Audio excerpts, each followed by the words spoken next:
Hey, I'm Liz, and I'm really glad you're here.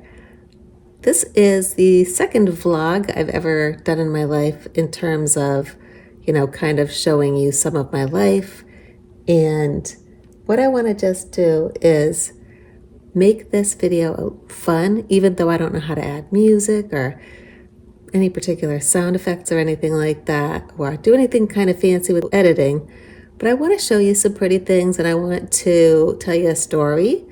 And it was a learning experience. And I also just want to invite you to subscribe to my newsletter, which will tell you about this channel and my two other channels and my blog. Okay, so all that information is in my free newsletter. We'll know where to find what. She's very pretty. This is my mother's angel. How are we coming to Jesus? In humility? Are we coming to him in humility, in absolute faith, in trusting? We are on our way to go get our Christmas tree, and we've been going to the same place for a very, very long time, ever since our kids were little, I guess. And they are adults. They are in their early 30s now. So I thought I would share a funny story. Okay, I don't know how funny this is. It's actually a good story because I learned something from it. So one year we were coming down here to get the Christmas tree, and Steve apparently always really dreaded doing this kind of stuff. It was really annoying. Every year we would come here and we would look at trees and tree after tree, and it would just absolutely get on Steve's nerves. And he really just did not like the whole experience of taking forever to find a tree, and then he's got to cut it down, and then he's got to get it out of there. And further and further away from the parking lot we go looking for these things. And me being kind of picky, and if the kids are with us, them being, having their 2 cents to put in. Okay, so we get there, and Steve's already starting to get grumpy, and I get mad. So I start feeling really mad, and I think I was probably just holding it in for the most part. I might have said a word or two, probably not a nice one. And I'm getting mad because it's Christmas and I want to just have this wonderful, beautiful Christmas experience, right? So anyways, so we get out of the truck. We start looking for a tree. We're walking along, looking at the trees, and I'm just mad. I don't even really remember too much more about that part of it, but finally we pick a tree. So we pick a tree, and Steve starts trying to cut it. Now, while he's cutting, I stand next to the tree, and I stand up and I hold the top of the tree. I'm pulling so that as he cuts into it, the cut will open up a little bit, and that way he can get the saw in there further and finish the cut and cut the tree off. So I'm holding it, I'm pulling, he's cutting, and he's asking me to pull harder. Okay, so he keeps saying, harder, pull harder. I'm pulling, I'm mad. He keeps saying, pull harder. I'm just getting madder. And finally, I just throw my whole weight on it and pull really hard as I can. Well, we hear a snap, and I go flying with the tree, which lands on top of me.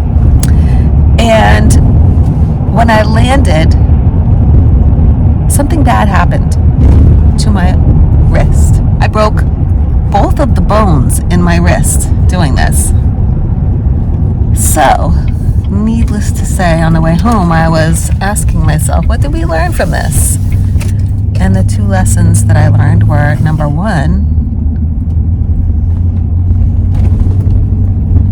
that my husband does not like doing this kind of stuff, and for me to try to, after all these years, keep expecting him to love it it's just not happening, and I'm getting mad over nothing. And I'm the one that's ruining the time for myself. 2, I would say, is just, anger is dangerous, okay? Because it doesn't help you think straight and make good decisions. And the third and most technical of these learning experiences is, if you're having trouble cutting something, in fact, don't even wait till you're having trouble. Look down and see if there is a supporting stake standing behind where the person who's cutting is cutting, so that you're not pulling against something that is eventually going to probably slip out of the way and you're going to go flying. So, yeah. Lessons learned. Another lesson I've learned over the years is, whenever I come down here, I wear my big, deep boots, because if it's muddy, you're sinking. And that's my story, and we're here. Yeah, so there's trees. You can see there's trees, and you can also see there is mud. So, yeah, I don't know if we're going that way, but this is what I'm saying. All right, here's a better view of some trees. We ended up going up on this side instead of the muddy side, so it was good. I made my life easier. Okay, so we're filming, and one thing that we did differently this year was that Steve used a Sawzall instead of the little handsaw that they provide, which made it even easier. And the other thing was that I wanted to tell you is that it turns out that getting a Christmas tree is actually quite fun. Getting it done very quickly and easily, and moving on, and not spending time in my head complaining that Steve isn't happy, while I am simultaneously making him miserable by making it difficult trying to pick out a tree. So what we do now is, I'll try to participate in looking at a tree. Like the first one that he looked at that he thought was nice, I just thought it was too big. It was just so big. And he suggested another one, and I think I saw a little brown on it. But then I was like, yeah, they probably all have a little bit of brown on them. And then I kind of just said at that point, how about you just pick one?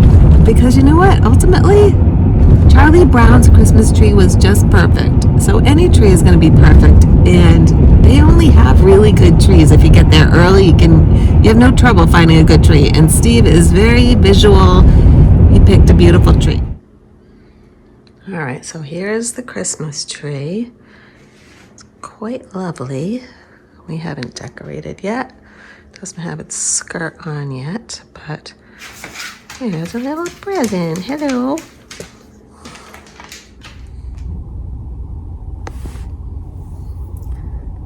So I'm waiting outside of Home Depot while Steve goes inside and gets a bag of rocks because the way that we set up our Christmas tree is it goes into a bucket and it's held up by rocks, and we gave a lot of our rocks away to our daughter for her tree last year, and it wasn't quite enough because this year our tree has a skinnier trunk, and so it takes up less room in the bucket. So he's getting some more rocks, probably have enough rocks for the rest of eternity, and that's what he's doing in there. But I just wanted to share something that I was thinking about this morning in my Bible time. So the gospel story this morning was the one where the centurion comes to Jesus and asks him to heal his servant. And he says, okay, I'll come to your house and I'll go heal your servant. And the centurion says, I am not worthy that you should enter under my roof, Lord. Just say the word, and I know my servant will be healed. And Jesus was amazed, and he said, in all of Israel, he's never seen such faith. And so he healed him from there. Oh yeah, there was more to it. So the centurion says, I am a person of authority, and I know that if I tell somebody go there or come here, they do. So just say the word, So he's trusting in, number one, the compassion that Jesus has, that he's coming to him. He knows that Jesus is going to care enough to heal the servant. Secondly, he knows that he has the power. Third, he also knows that he has the authority to make it happen, whether it,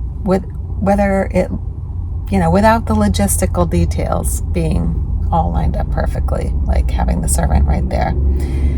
And most importantly, he's humble. He's very, very, very, very humble. He recognizes his sinfulness and says that I'm not worthy. He comes to him as a person who has a lot of power and authority. But in this context, he's not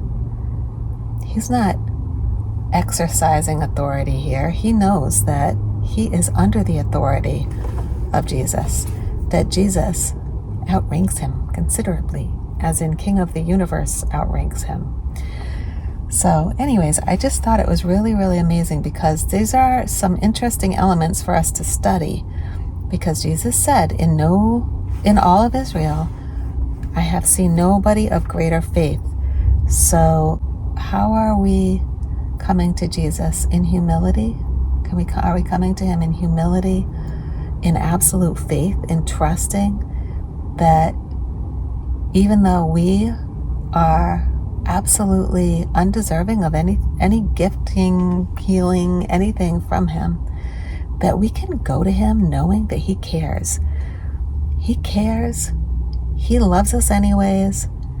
He is absolutely powerful and able to deal with whatever he sees fit. And we can just trust in his compassion, his love, his power, his authority, and his forgiveness and mercy, that we don't have to earn this.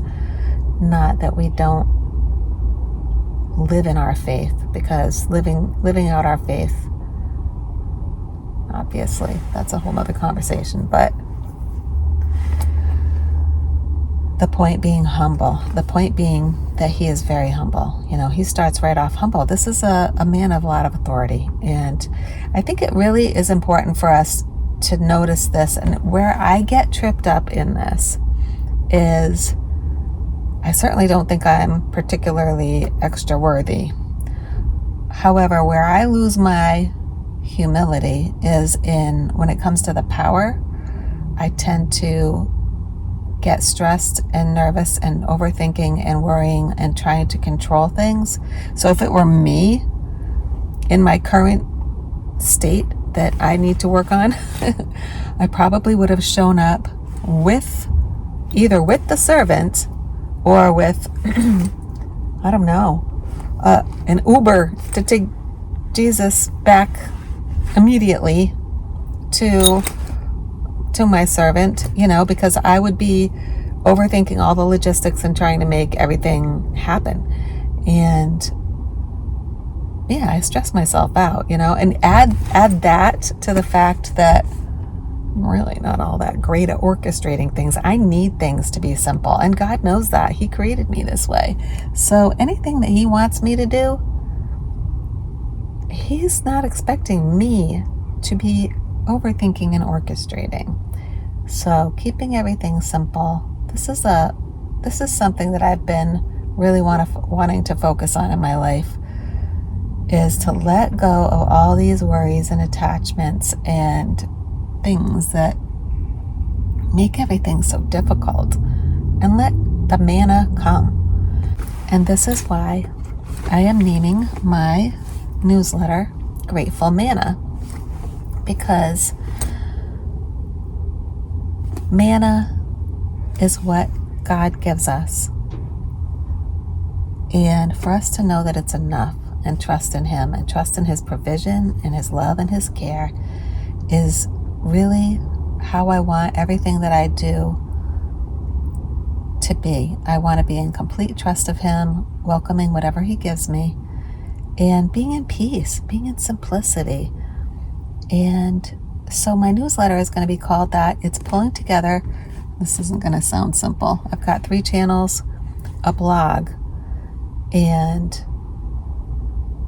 that's basically it. But anyways, I'll tell you more about that. But in order to get on the newsletter, it's free. Just subscribe. The information for a subscription will be put down below in the description. So we put more wax in there so it's nice and sturdy now. And we put the tree skirt on and brought up the decorations for tomorrow. And I'll show you what we did with the first Jessie tree ornament. It's right here. You can barely see that it's the planet Earth, and it's the first Jessie tree ornament has to do with creation. And this is my mother's angel. Kind of hard to see, but yeah. So, oh, and our Christmas cactus. I know the house is really cluttered right now, but Christmas cactus is in bloom, right on schedule. And this is a plant that we like to call Phyllis because it looks like Phyllis Diller. And my mother-in-law bought us a poinsettia. She's very pretty. Good Tuesday afternoon, everyone. We are in the midst of our first measurable snowfall for many of us in Western Mass. I'll have all the details on timing and how much snow we'll see coming up.